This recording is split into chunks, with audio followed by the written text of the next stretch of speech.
So I'll just call you Muck. You That's can fine. call me Muck, man. That's All right. it's the way I go, man. My bowl. I've been called a bunch of weird things over the years. You'd be surprised how wrong people can get. I mean, it's I you maybe you wouldn't be surprised, but getting the name Muck Sticky right has proved to be difficult for quite a few people over the years. Mark Well, Starkey, Monk Stinky. I mean, I've fucking heard it all, man. it's weird how that's a thing, right? Like that even my name, it's a simple name. It's Eddie. Like and people Yeah. still they'll Edie? Like, what do you mean? What are you talking about? All right. What's up, everyone? Welcome to the RRBG podcast. Today, I'm here with a very special guest, the homie, Mr. Muck Sticky, Yes, sir. live Pleasure from to be the here, my man. Muckership, you called it? Yeah, it's the studio room we call it here is we call it the Muckership, man. I love it. Inside the Muckership.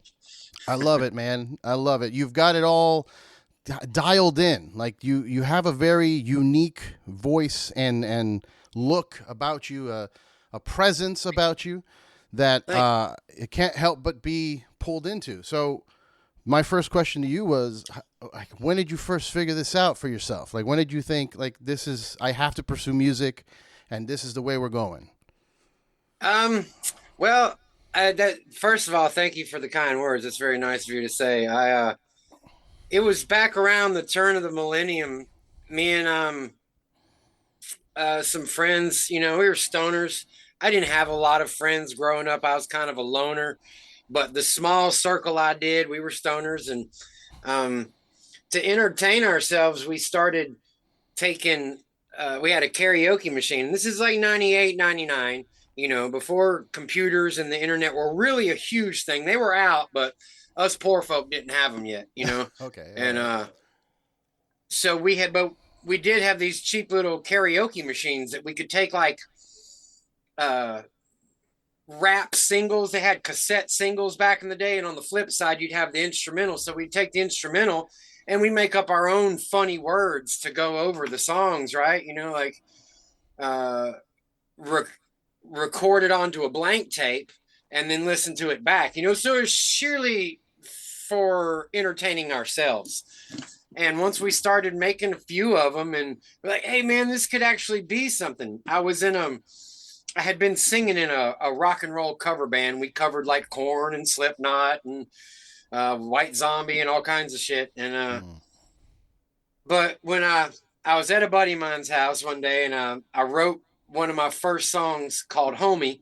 I was picking on an acoustic guitar, and I wrote these funny parody lyrics that were like sort of rapish, but the acoustic was kind of in the nature of John Denver or something. Mm. And Okay.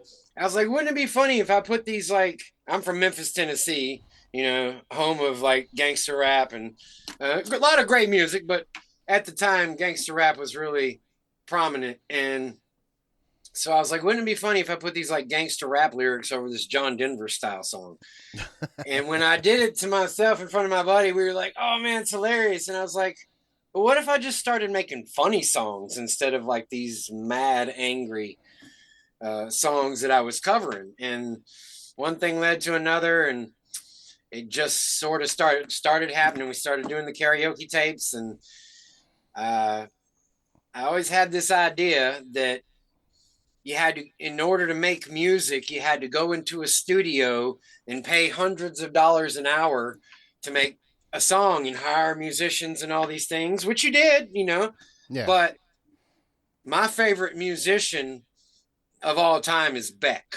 I love Beck. He's just like, his vast range of style is very inspiring to me. When I heard that he made his first few albums on a 4-track recorder, I was like, oh, what's that? What's a 4-track recorder?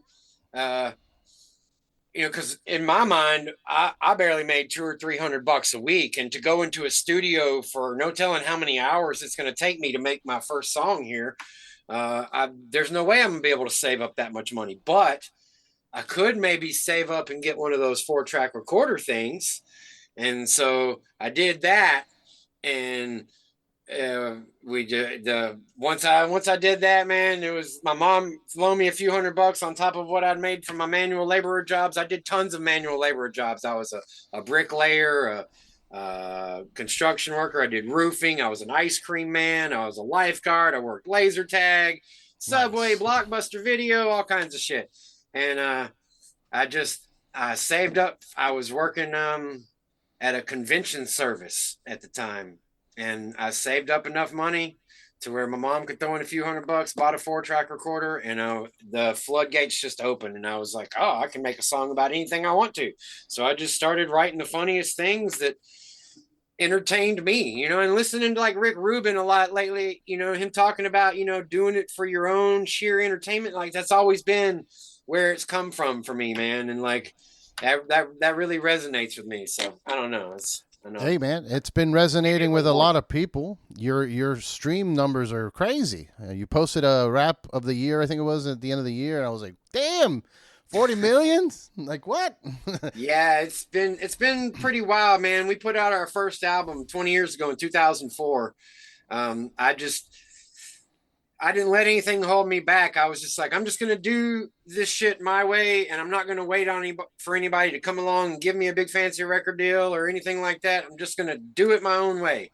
And so we started putting out albums, having them pressed professionally. We did everything professionally, but um, and just kept going, man. I've had a few breaks along the way. I started in an MTV show called $5 Cover that Craig Brewer directed. Yeah, I He read about that. directed the movie Hustle and Flow, and Eddie Murphy's latest movies, Coming to America and Dolomite. And super talented Nice. guy. He's a Memphian as well, and he wrote this show about Memphis music and musicians.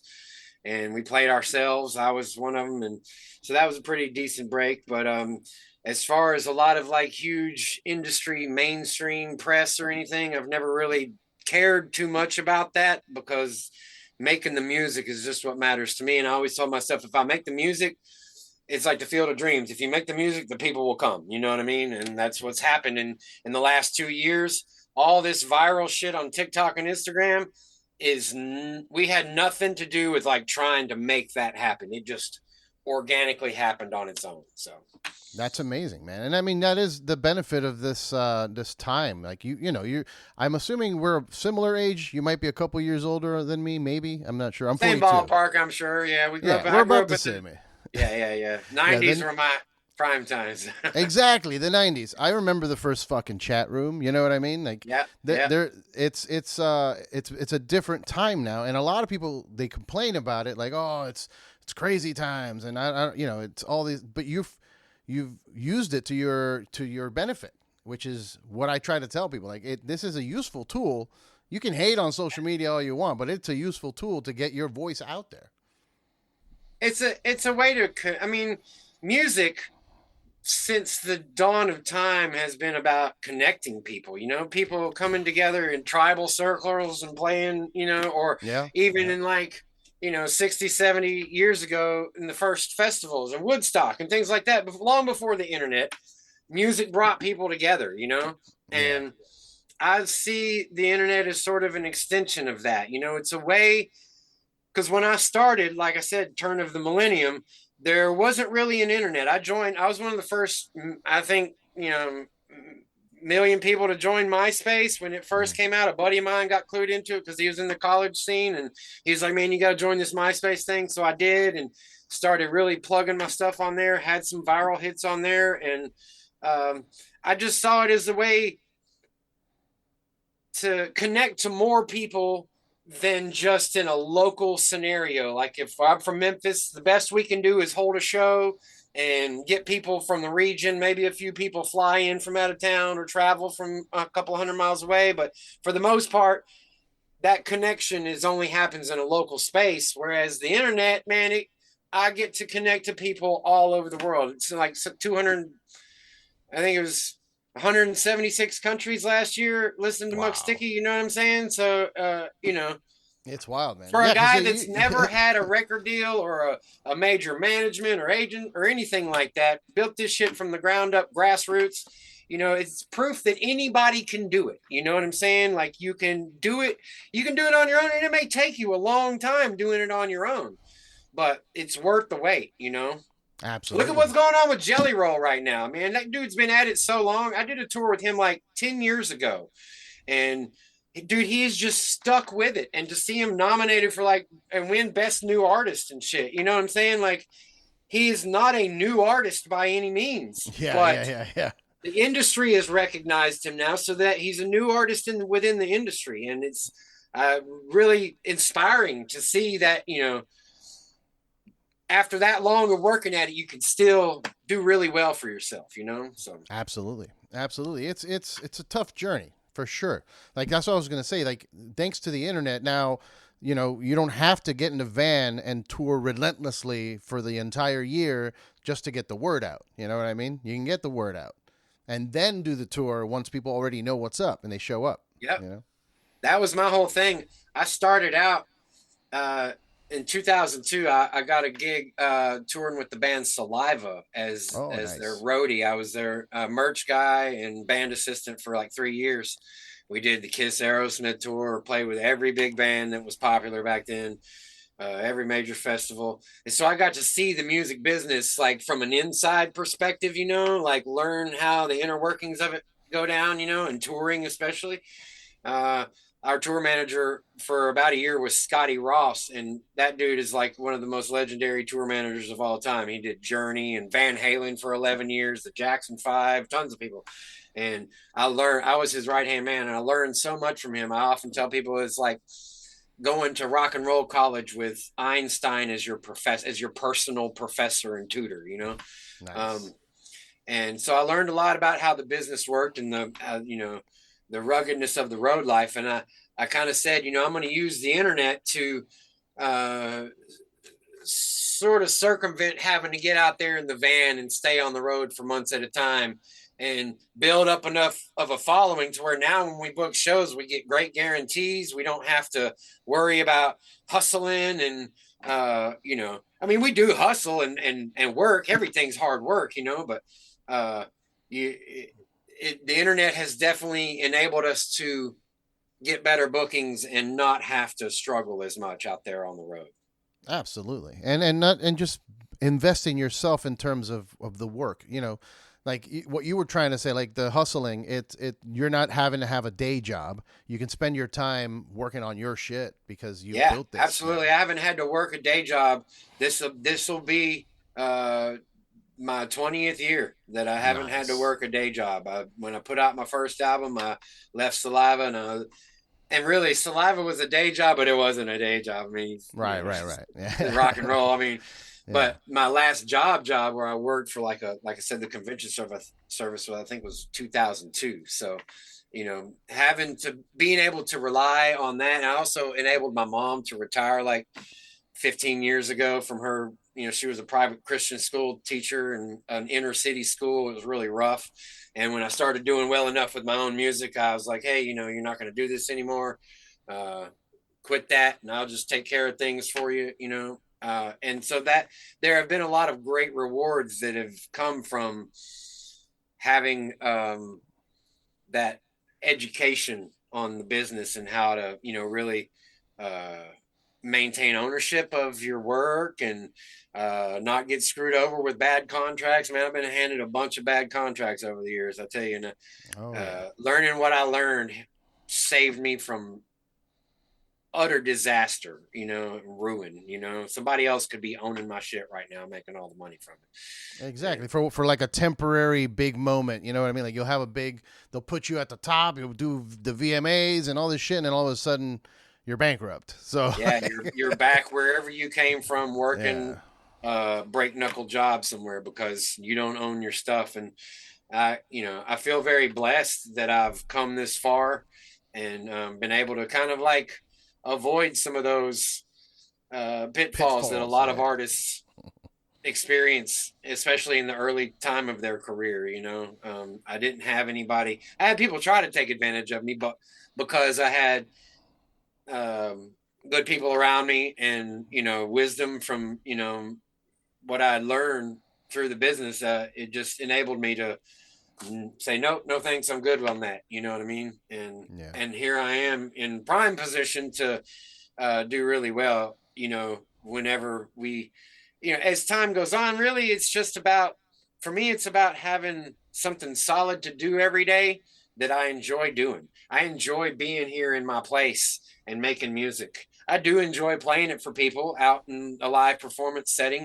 We're going to do some pretty big touring this year. We haven't toured in going on 10 years now. I haven't done any really big touring. I made some movies and some other things.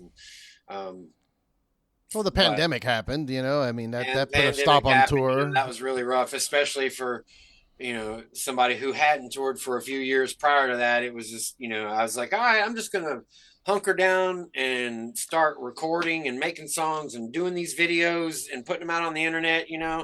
That's always been one of my favorite things in the creative form, is making music videos. We have like 60 something actual music, full video music videos that we've done over the years. And it's, uh, Yeah, you have one like, with with your brother Jesse Hughes. I saw that one. That's one of the ones that first caught my eye. Like, oh shit. yeah, I saw him on your thing. He's a great guy.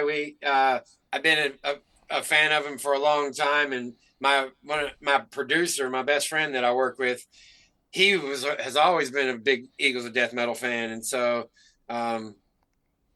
we just caught him on an Instagram live one day, and I tell you, it's funny. About 10 years ago, I had a fan come to a show, and she's a pretty well known adult entertainer, and she was like, "Hey, I think you'd really love this guy, Boots Electric." And so I was like, "All right, let me check it out." She played a few songs for me, and I uh, I just absolutely fell in love with that Honky Kong record and listened to it for years, and didn't really like put the Eagles of Death Metal thing together, in all honesty, because I wasn't a huge fan of them. I just never really got exposed to them a lot. And so when my buddy, we was like watching this live stream on Instagram, I was like, "Oh, that's Boots Electric," and he was like, "Yeah." So I messaged Jesse. I was like, "Hey man," because my friend had said she introduced him to my music as well. I was like, "Hey man, my name's Muck Sticky. Our friend says she told you about my music." And he's like, "Oh yeah, I love your stuff, man." I was like, "Dude, I'm such a huge fan of you. We should collaborate on something." And my producer, we started cooking up a track, and it just became a really cool track. And then during the pandemic, in the middle of the snow, he flew out to Memphis, and we recorded a video for it. Man, it was one of the biggest productions we've done. And I fucking love how it turned out. Fuck yeah, dude. That's awesome. I didn't know the story. Didn't know the story behind it. I got introduced to him through buddy Alex from Orange Amps, who was his like rep at the time. Yeah. And he was like, "Hey man, you want to pod with Jesse?" I'm like, "Sure." And I had no idea what I was walking into, but it ended up being one of the most memorable episodes because it's just the environment of being in his house, which is madness, you know. Yeah, he's quite a character, man. I never got to go to the house that you went to, and he moved right into a new. Yeah, place. he has a new spot now. I actually saw him at Josh Barnett's Christmas party this year. He was out there. We smoked a little bit of weed together, and nice. I was like, "You remember me?" He's like, "Yeah, man, fuck yeah, let's do it again." I'm like, "Okay." I saw you had Peanut on the pod not too long ago.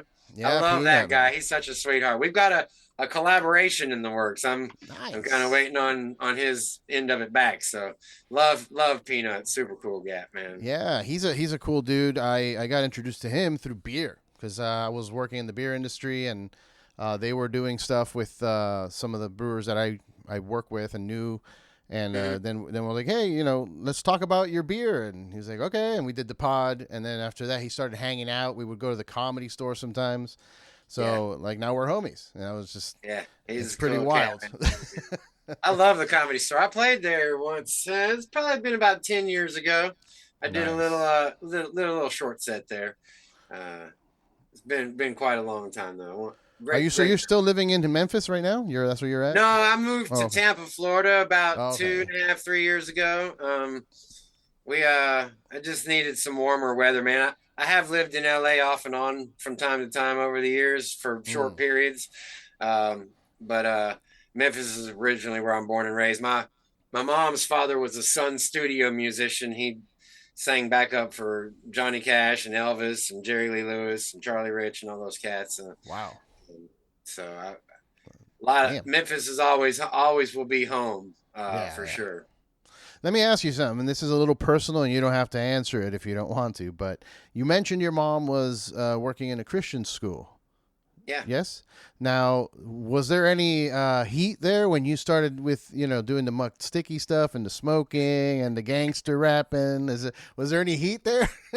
It's funny you say that, really. So um, with the school she was at, they didn't really care because Okay. uh, they weren't tuned into that aspect. But she did apply for a position at one school at one point in time, and was about to get the gig, and then because she would join me on stage, and we were in a music. She's in a music video or two, and when she was about to get the gig, they called her in one day, and she went in the office, and they berated her, and they're like, "We saw what you do with your son and his music, and his Oh music is no. filthy and blah blah blah blah blah," and just like totally chewed her out and tried to make her feel so ashamed, and she was not ashamed whatsoever. She's totally stood up for it, because Nice. Muck Sticky's never been about um, really violent stuff. Like when I Sure. say the gangster rap song, it was like funny. It was like Charlie. I really took some of the lyrics from when Charlie Sheen in that movie. I think it's called Money Train with Chris Tucker, when he's like G Dog on the fly tip and flossing with my posse and chilling with the homies. I kind of Yeah. like took that and was like, I'm gonna make a song. I'm homie, don't play that shit. I'm a G Dog chilling on the fly tip. So I like it wasn't like I'm being gangster. You know what I Right, right, mean? right, Like, right, right. um, You're using crude words. I right. just, it's crazy that that's still a thing, man. Especially in 2024. I just heard that there was a teacher in Texas that got fired, or for using the word thuggish. I'm like, come on, Come on. I mean, for come real. on. you know, I've always been, I, I'm pretty open and accepting of everybody's ways of being, man. As long as you don't try to harm me or take Yeah, something away from me and my family, our well being, I ain't got no problem with you. You know what I mean? You can do whatever you want, you can believe whatever you want. It doesn't matter to me, man. The world's too big for any one of us to be right. You know what I mean? So, sure, yeah, uh, I just do my own thing, my own way. But I've always have kind of, found it. I find it amusing that people get so upset about, some lyrics in a song. You know what I mean? Like, sure, lyrics do have influence, and, but I think, like, if you are a decent parent and you raise your children well, your kids will be able to listen to or watch anything and not like um, just like adopt it. You know what I mean? Like make it like I watched a murder movie. I'm gonna go murder people. You know what I right, mean? right, Like right. there's plenty of people functioning in society that can listen to gangster rap music, watch horror movies, all kinds of things, and don't have a lick of Okay. evilness in them. You know what I mean? So Yeah, uh and people just automatically think that if you do any of that stuff, or you have tattoos, or you smoke weed, or whatever, that you're just a bad person. That was really my thing. It's like the only thing that ever made me feel like I was a bad person was smoking weed. Like, because where I come from, it's still criminal, especially when I was growing up, it was very criminal. I had friends of mine go to jail for long periods of times for less weed than that right there. yeah, And, so that was the only thing I ever felt like made me a bad person, because I knew deep down in my heart I was a good person. And I think what happens a lot of times in society uh, is like someone says, "Hey, you're a bad person for doing that, or for saying that cuss word, or for watching that movie, or listening to that band or that rap group or whatever. yeah. And you're a bad person for that." And so the person that is being told that goes, "Oh, well, I must be a bad person because this person that I look up to, or that supposedly loves me, is telling me I'm a bad person because of that." So it's like that's more making you the bad person and making you believe that you're a bad person. If you go, I'm a bad person, fuck it. Who cares? I'm just going to go be a bad person. I've been told Right. enough times I'm a bad fucking person. I must be one. Yeah. And, I believe in, encouraging people to find the best within themselves. Like I have lines in songs saying you can smoke weed and cuss and do all this shit and still be a good person.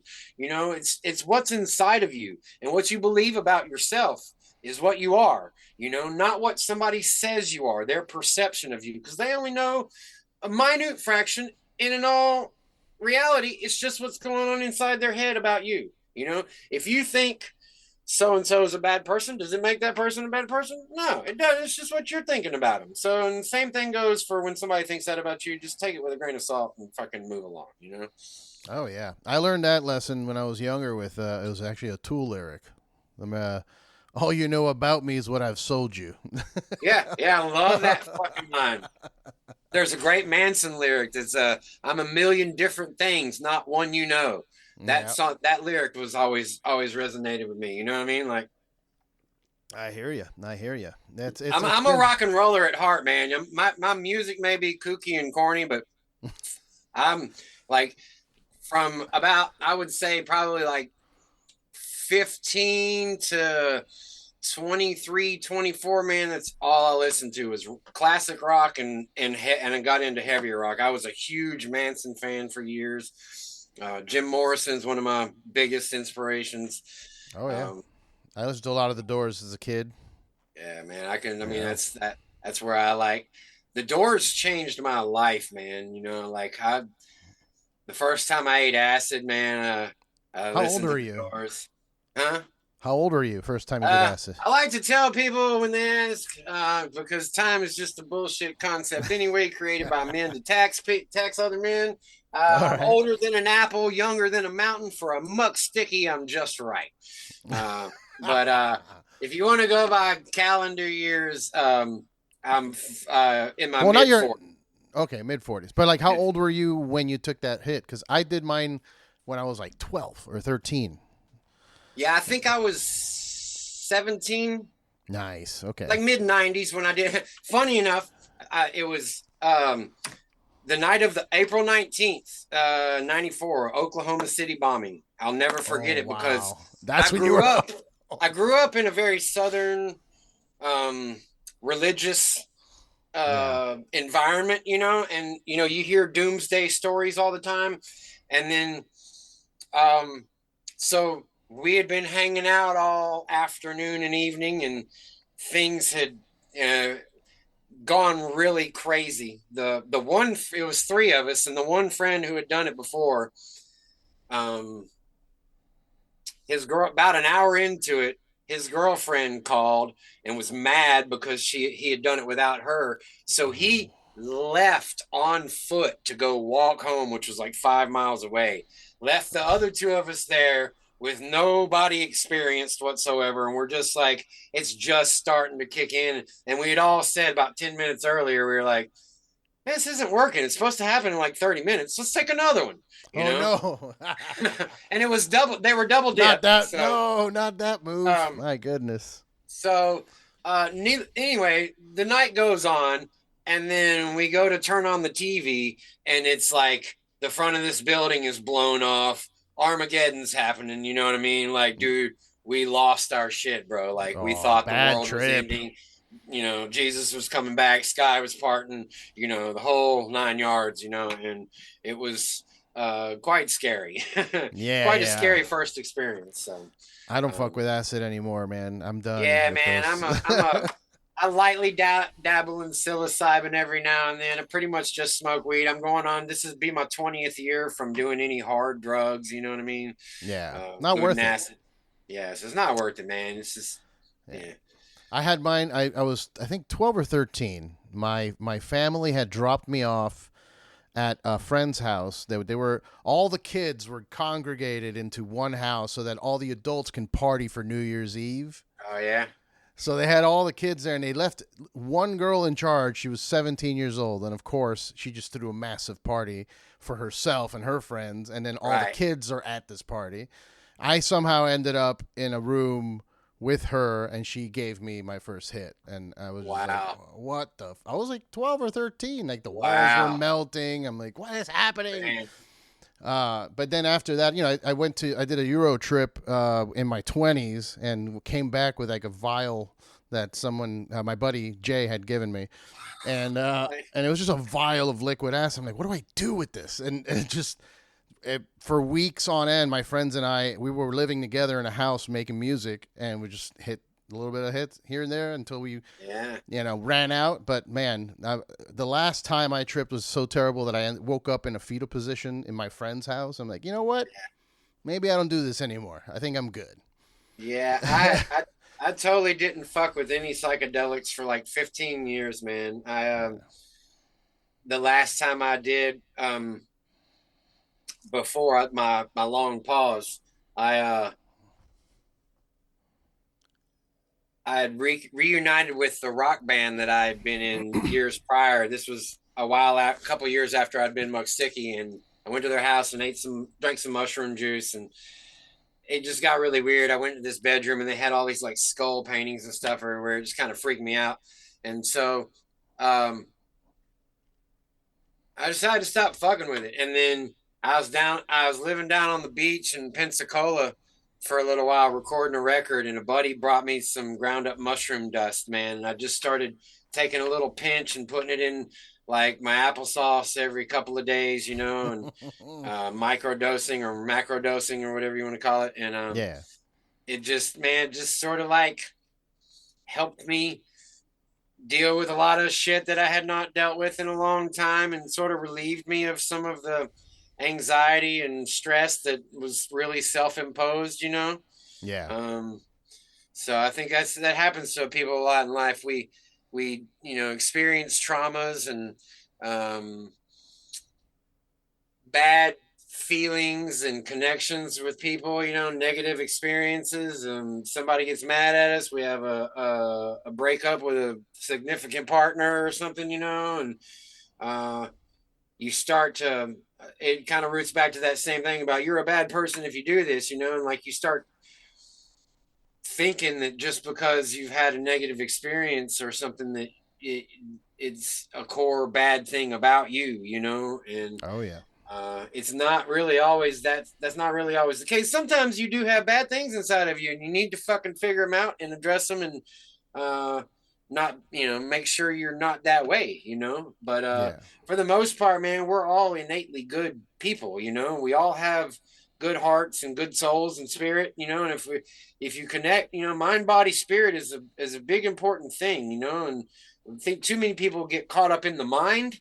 You know, Yeah. and or even in the body, like when you're too in the body, that's when you're like totally gone on, you know addiction to something. You're just Right. totally sheer physicality and presence, and maybe a little bit of the mind, but the mind's so dark that you just are doing something to the body to even escape the mind. Connecting with your soul and spirit, man, is like the beginning of, you know I think it's where we all start. We all start as spirit, and then through conditioning of the world, our mind and body becomes um, habituated to certain ways of being, certain ways of thinking, Yeah. and it's like they say, the neurons in your mind that fire continuously.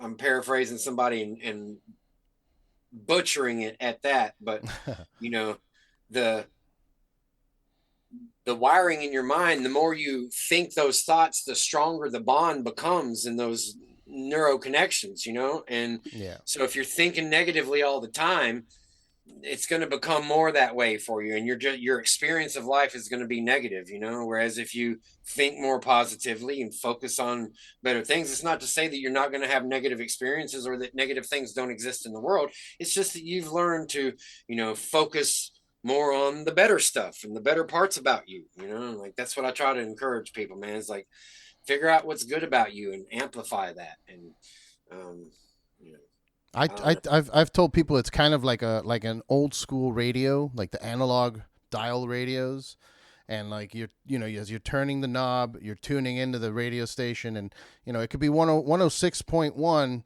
it's going to sound a certain way. You're going to have some static, whatever. But if you go to like 106.7, you got, easy tunes, and it's music and Exactly. it's clear and everything's focused in. So you need to get all your mind and your body, all of it tuned into the right frequency so that everything that you are trying to do gets done. You're totally right, man. And in reality, I mean, dude, we are emitting frequencies with, Mm-hmm. like what's going on right now. Think about how crazy what's going on right now is going on right now. Yeah. So I'm using neuro connections to manipulate muscle and air to create frequencies, just like a radio station, that go out into the atmosphere and are going into this microphone here, traveling through the wiring in my system, being broadcasted out into the whatever, and then back down to you, and you're hearing it with almost zero time delay, maybe a slight bit of time delay, and processing is going, the vibrations are going into your ear holes, and you're registering it and computing it and processing it. Uh, you know, Yeah, how yeah. crazy is that? It's pretty wild. It's pretty wild. And yeah, you tell people that same, hey, you can do whatever you put your mind to, and it sounds cliche, but it's true. As long as you focus up, you got the radio station tuned, you're good. Yep. Yep. Yeah. You see it all over TikTok and Instagram about manifesting and all that stuff, man. And that's really what it's all about, man.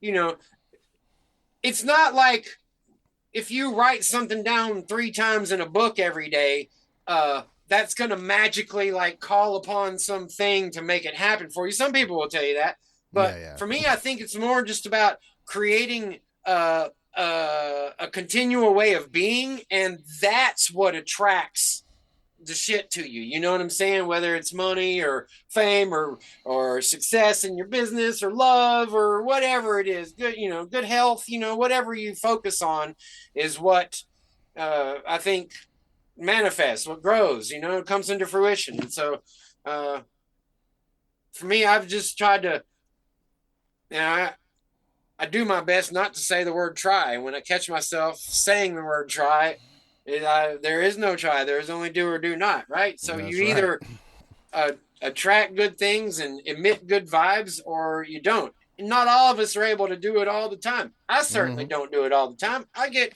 down just like everybody else, man. But music is what always seems to reconnect me to that thing inside of me, that spirit or whatever it is, I think spirit is where music is where spirit I think that's what we do as musicians.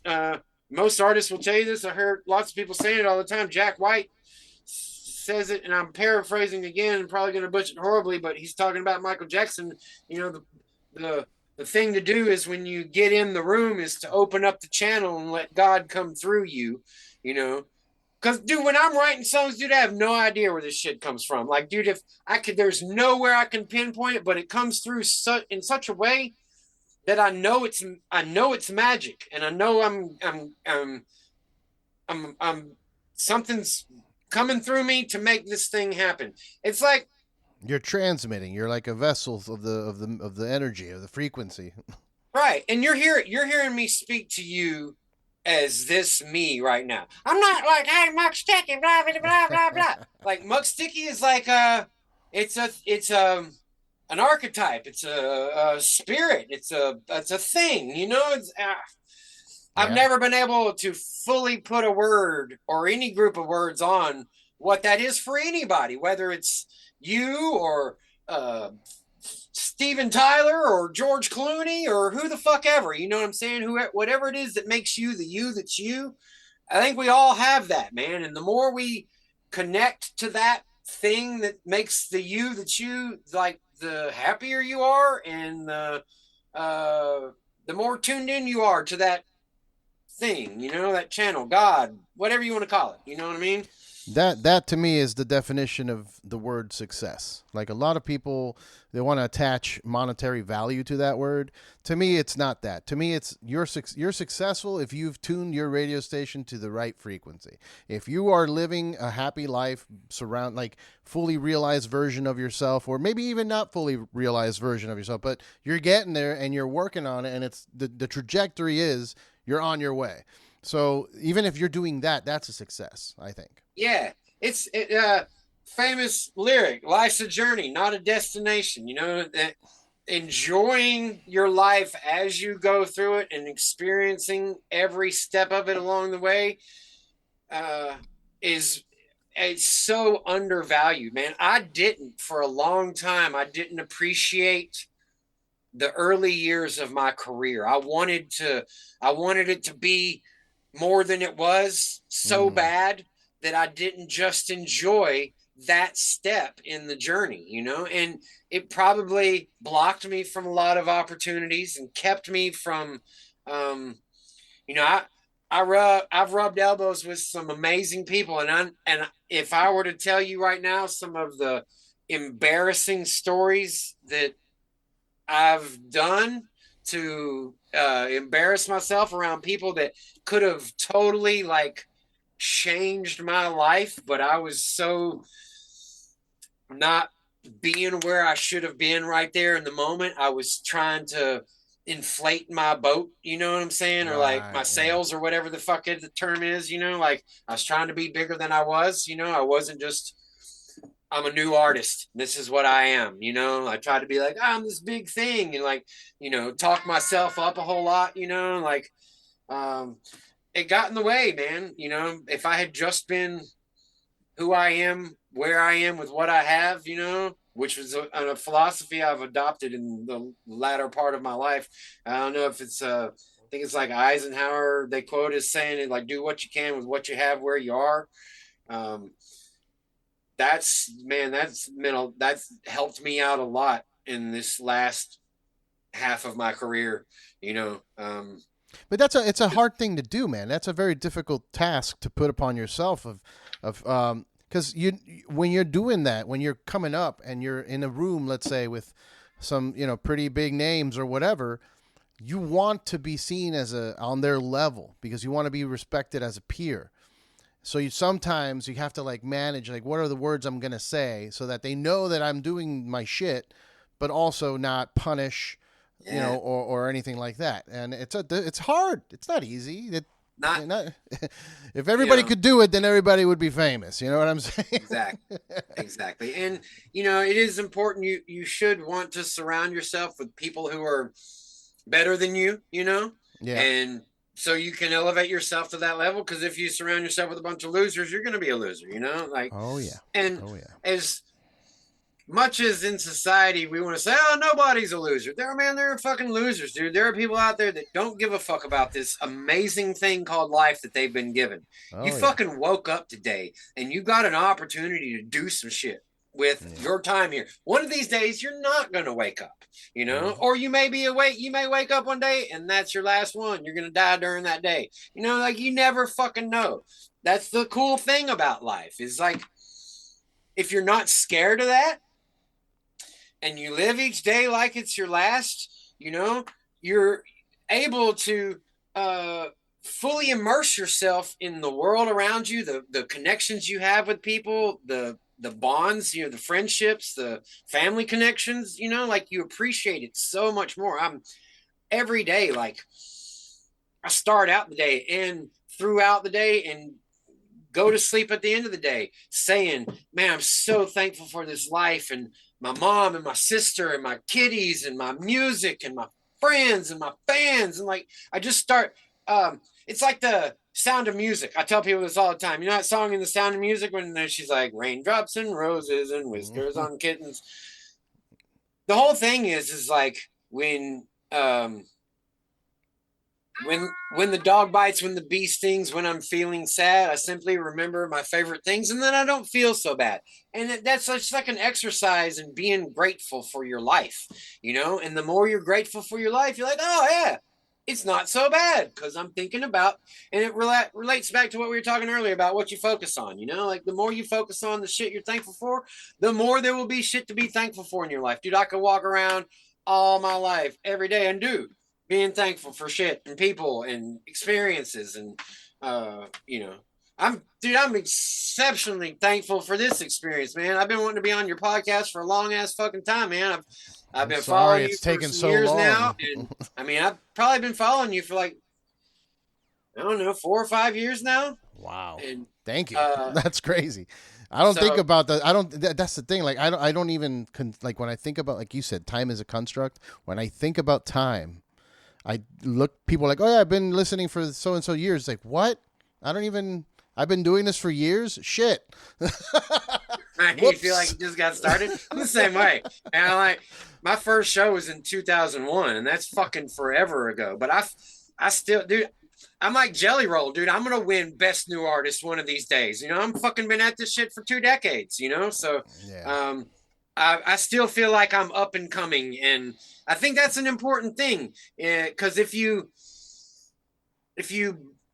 what you believe about yourself has a big important effect on who you are and how life treats you. You know, like um, Hmm. I think it's also important to do what you did, which is acknowledge some of those things that hold you back. Like no, like that fear of the fact that we're gonna die one day. Like people don't think about it on the frontal lobe or whatever you call it. Like they're not. It's not a active thought. You're not right? walking around thinking I'm gonna die today, but it's there and it's weighing you down the entire. Like you're Yep. losing energy by having that in your brain, that worry. Like I've been, I guess you could say fortunate or unfortunate of having died in a car accident. That when I returned, I was like, oh shit. So that's what happens. So I don't care anymore. I don't think about that. Yeah. My only It's anxiety comes relieved from, you. yeah. My only anxiety comes from making sure I can support my wife and my life. You know what I mean? As long as we can be eating food and staying alive, like, and getting to do what I want to do. That's my only Yeah. concern. You And know? and so uh have you haven't you always been able to do that, you know, like Yeah. even at the toughest times in your life you still somehow got through it, you know what I mean? Yeah. I tell people a lot, you know, money is not what drives me by any means. I do love money. It's great. You can do a lot of nice shit with money. It's important we have to have it. Yeah. And as much as calendars are a construct, time does exist. I mean, it's evident that it does, and you're fooling yourself if you um Yeah. just in just but I'm just but just for the experience in this thing, in this life, you know, like um it's limited to this, you know, thing we call human life on planet Earth or whatever, Yeah. you Yeah. know. This uh this radio station that we're right, on. exactly. And so you do have to recognize that you do have a limited amount of it here. uh what's the James Dean quote, like, dream as if you'll live forever, live as if you'll die today, or whatever the fuck. I'm, you know, butcher that one too, you know, I butcher most quotes. uh but the sentiment is the same, you know, like, you know, act like you're gonna live forever because your spirit is eternal, you know what I'm saying? um Hmm. Physical self, that is limited, it's not going to be here forever, so do what you can while you're young, live while you're young, you know. Oh yeah. um Live in the moment to a degree. But you also do have to take care of this thing because you are going to be here for a minute. Most of us are going to be here for a minute, you know, so you don't just like go run out in traffic. I don't give a fuck. Nothing's going to hurt me. And I don't care if I die or not. You know, like you should give a little bit of a shit because other people that experience you in the world give a shit whether you're here or not. Whether you Yeah. realize it or not, there are people in this world, it doesn't matter who the fuck you are, that love you and care about you, you know? Yeah. And even if you don't talk to them every day or you haven't talked to them in a long ass time, there are people that think about you in a way that, like, I'm glad that person's here. You know what I'm saying? Somebody thinks about you like that. And for the most part, most of us have interaction with people every day. and we know that, so um, to realize that, man, I should give a shit about this life and taking a little decent care of myself so I can provide for the ones around me, and help life be better for them. If I don't, even if I don't provide for them, I'm able to make life a little bit better, even if they just see me and hear my songs. You know what I'm saying? Like, Yeah.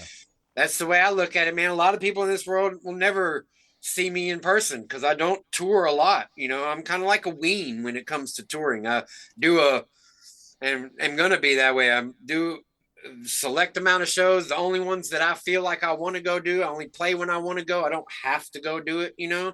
Um, and so some people will only experience seeing or hear me, and if I can help brighten their world a little bit more, through that, then man, like, how could I not be glad I'm here and able to do what I'm doing and thankful that I get to do it? You know what I mean? Like, it doesn't matter what you Absolutely. do, as long as you're doing something that A, makes you happy while you're doing it, B, uh, can possibly benefit the you and the world around you, increase in value. Appreciate means to increase in value, whether, and that doesn't mean monetary value just Yeah. strictly. A lot of people think value just means dollars and cents, but that's not the No. case. Spiritual Value comes in a value. lot of ways, man. Yeah. Spiritual uh value, sentimental value. There's all kinds of ways so yeah. much there's Yeah. it's almost indescribable Yeah. what value means in the world, and to appreciate yourself and the world around you, uh for me, is like, it's like, if there is a battle of good and evil, that's what it is. It's the ones that are that give a shit about life and love this world, and care for each other and the other creatures and everything, and want the world to be good, and then ones that don't give a shit about it and go around trying to destroy it. It's just, it doesn't matter. That shit permeates all cultures and religions and whatever. There are good, or to me, that's what it is. And I've always felt like I'm one of the ones who appreciates the good and sees the good in others. I do my best to look at everyone, and recognize that we're on two different stages of the journey. Everybody is there in their own place in their experience of life, that parentheses or whatever you want to call it. Uh, and some people just haven't been aware or experienced, like the Jimi Hendrix. Are you Yeah. experienced? Like, Yeah. some people just haven't been, and we can't fault them for that. Uh, Best we can do is like try to maybe like encourage them to open up their mind, and explore more of their Yeah. own interior. Um, Yeah, I have some friends that I have like a little group chat with some old like high school friends that haven't really come to terms with what you're saying, just being open and loving and inspiring and whatnot. So I try to tell them, every day a little bit of something inspiring. And it doesn't go through all the time. Sometimes it gets ignored. Sometimes they react negatively and they start yelling back, what the fuck? Why are you telling me this? It's like, all I can do is continue to just give that to them, and hopefully it makes a change. Who knows? If it doesn't, Hopefully it it doesn't. rubs off, man. Yeah. Like, that's the best you can do. You can't, I mean, probably get this one semi right. You can lead a horse to water, but you can't make it drink. Yeah. Hey, there we go. Um, Yes. you can, uh, you can give a man a fish and he'll eat for a day. You can teach a man to fish and he'll eat for a lifetime. Mm-hmm. However, you can teach a man to fish, but that don't mean that motherfucker's going to take the time and effort to go out there and go fishing. He might still just go around looking for people to give him fish.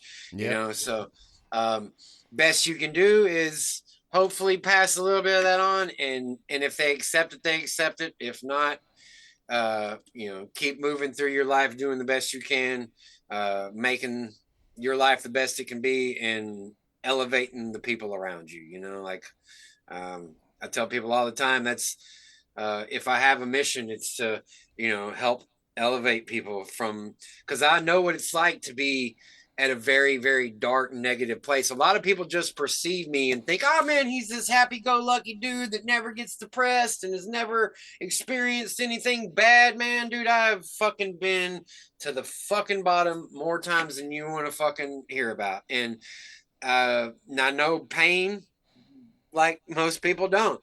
Um, and it's because of that that I do what I do to elevate people and help them smile and laugh and say things that might shock you a little bit, you know, because you're not used to hearing some of that language or whatever, and you've been taught that it's bad language. But if it makes you laugh and feel good on the inside, man, it can't be bad, you know, like that. That good feeling is what more of us need, man. It's so many people. I saw something the other day. It says something like the average kid laughs 300 times a day, and the average adult is like 10 to 40. You know what I'm Mm, saying? What yeah. happens? Why do we stop laughing? Why do we stop feeling so good in life? You know? And I remember growing up and seeing adults who were negative or who tried to make me as a kid feel negative, you know? And I remember telling myself at a young age, man, when I get to be an adult, I'm not going to be like that. I'm not going to bring other people down. I'm not going to let life or whatever has done that to those people, made those people that I'm not going to let it do that to me. I don't want to be that way. I remember it clearly. I can like, if I really tried hard, I could probably place myself in a visual place and experience one of the adults. I mean, it may have been in my church or something, you know, thinking I'm not going to be like that guy who was real mean and mad like that. That's not what you're supposed to be. You're, you know, like I just remember that, you know, like Yeah. even in like from like Jesus' perspective, you know, like, you know, Jesus was kind and loving and considerate of everyone and, you know, didn't say, if you got a tattoo, you're a fucking horrible piece of shit, you know? Yeah. Like, uh, and so I just remember like thinking that when I'm young, when I was young, like when I'm older, man, I'm gonna do my best to keep that good feeling alive and make people laugh and feel good. And um, you know, I think of that. That's a lot where a lot of it comes from, man. Robin Williams is famous thing about that. You know, he says the you know the reason we try to make people smile is because we know how bad it feels to be at the other end of it. You know, and we don't Oh want yeah. other people to feel that way, and it's very true. Absolutely, man. That's one of the things. That's one of the reasons why I've been so attracted to the comedy world as well. You know, Yeah, attracted to the comedy store and if, you know, doing stand up and stuff like that because there's really I try to get as much comedy in my life. I want to get that laughter that you're talking about. Like life feels better when you're laughing. yeah, So man. so it's It just does. like how is that even like how did we lose sight of that? Like what do you mean you don't want to laugh? Like come on, that's the best feeling in the world.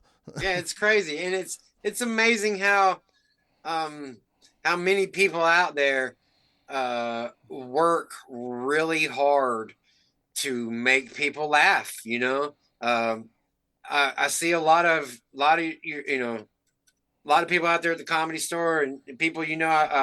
I saw you like you know your buddies with Dean Del Rey, right? I like that cat. He's pretty cool. It's a good dude. I There are a lot of people in the entertainment world who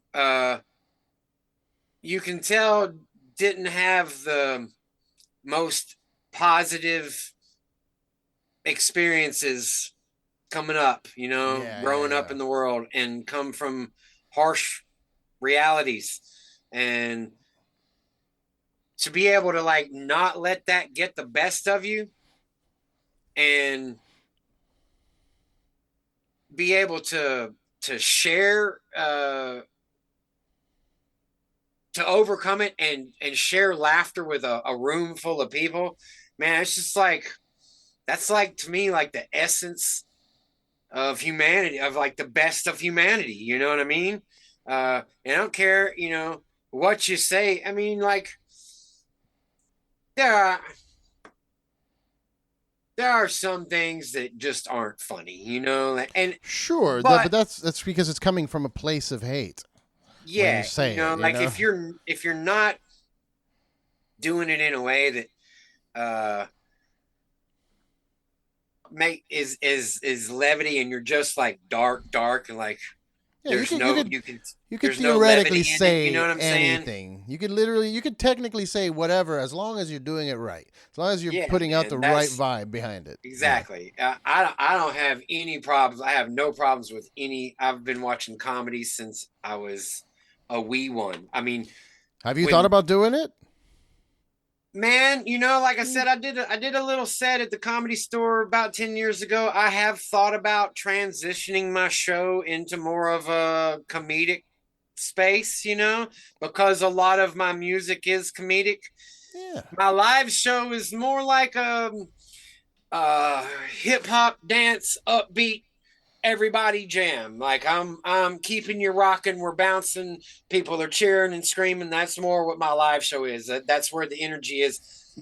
The songs that I'm most famous for get played just because that's what I'm most famous for. Really my show is more like you walk away laughing some, but more like feeling good. That's like Yeah. why I want people walking away from my show going, man, that made me feel so amazing. Like, and but I grew up. Now I will say, like, when Comedy Central was the comedy channel, and like they had a show called Stand Up back in the day. I don't know if you remember that, but Yep. that I was remember like that one. late 80s, early 90s. And it was just like a mashup of like anywhere from 10-second bits to 2-minute bits from all the best comedians of the time. And so like I used to be obsessed with that. I would record it on my VCR and watch it over and over again, like Stephen Wright and fucking George Carlin and Eddie Murphy. I could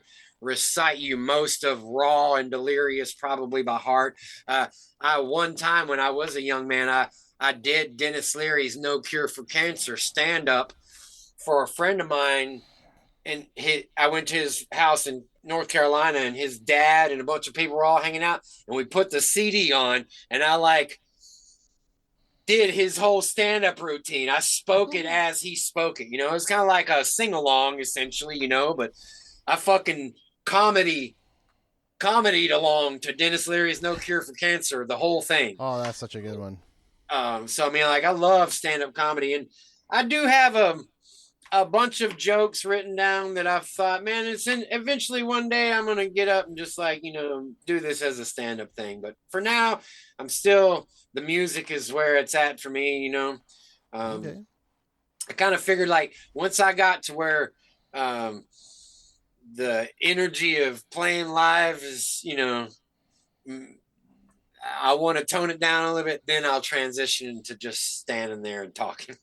Right now, Yeah. I kick my legs up, man. I dance across the stage. It's like a high energy type thing, man. We balls to the wall. Well, there is a space where a fusion can exist, and there's you don't have to go straight stand up like it's just you on a mic. Like it could be a show, man. This is a different world now where you got podcasts are doing live tours. Like people are touring Yeah, podcasts.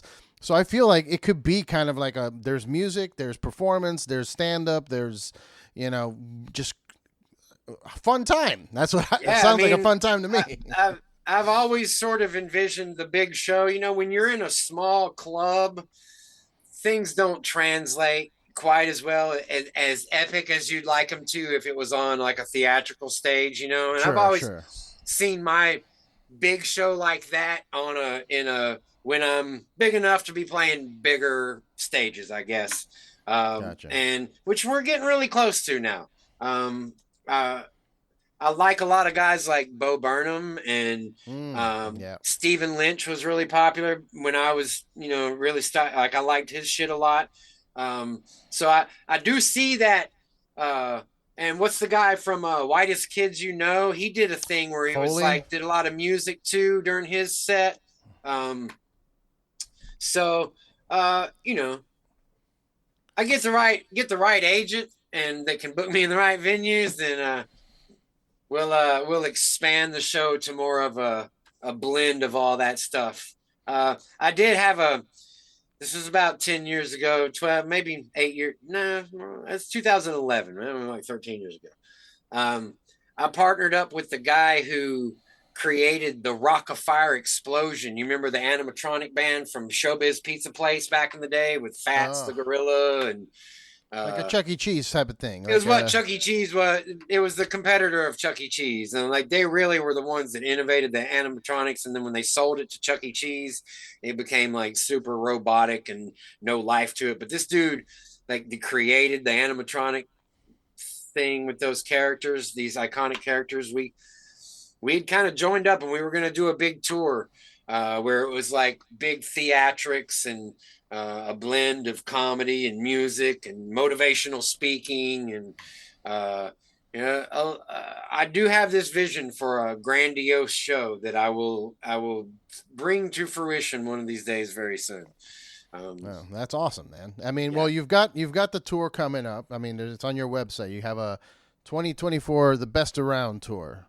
right. How many you got? 3 dates, 4 dates, Well, 3 that's all we dates? have posted. We have a bunch more booked. We're gonna Okay, drop a big list of tour dates here, probably mid-March, something nice. like that. We're just kind of like putting some little droplets out there, if you will. We booked the 420 thing in my hometown of Memphis back in December, and so that's already been announced for a good little minute. That's hometown show. Um, I see the and Madison show in Covington, Kentucky. Yeah, it's essentially Cincinnati. We've played there a few times. Uh, we got, I think, one in Crossville that we've announced. But like I said, there are a bunch Nice. nationwide. We got one in Seattle that's, I think, been announced. Um, but we're going to be, my buddies in the band Bonsai. I don't know Okay. if you've checked them out. They're a reggae rock group, super awesome band. Um, they were called Taco and the Mofos for many years. Pretty decent name under that. But now they're like strictly reggae rock. They're going to be joining me on the tour. They're like my brother band essentially. And when we play shows, a lot of times they'll be my band, my Oh, backup band. nice. So um, That's cool. got that coming up. I'm releasing a whole bunch of new music this summer. That's pretty much what I've been doing the last couple of months is hunkered down recording. Um, we got a lot of plans with that. Some pretty top secret shit that I can't really say too much about, but it's some shit that nobody's ever done before in the music world. I mean, we've researched, and there is nobody that's ever done what I'm going to be doing this summer. So, Hell yeah. um, pretty excited about that. And uh, yeah, man, All right. can't Well, fuck. can't wait. So, Let's let people can go check out the dates and all the news on you at mucksticky.com. Make sure to follow Muck Sticky. I'm sorry, there's people knocking and my dog's oh, going of course, crazy. absolutely.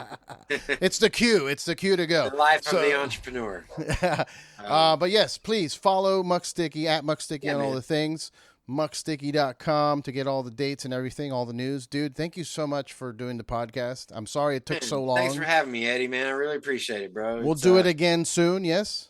yeah, yeah, absolutely. And I'm gonna be booking a show out there in LA pretty soon too, man. So Hit me when up. we I got come a out that venue. way, I got a venue for you. I run a, well, I don't run it, but I book shows at a venue here in Hollywood. So let me know. Talk to me. yeah, DM me your number on Instagram, and we'll talk in the next couple of days. We'll figure something out. For sure. We'll do that. All All right. right. Thanks Love you again, big brother. time, my man. Take Thank you, care. bro. Appreciate you. Peace.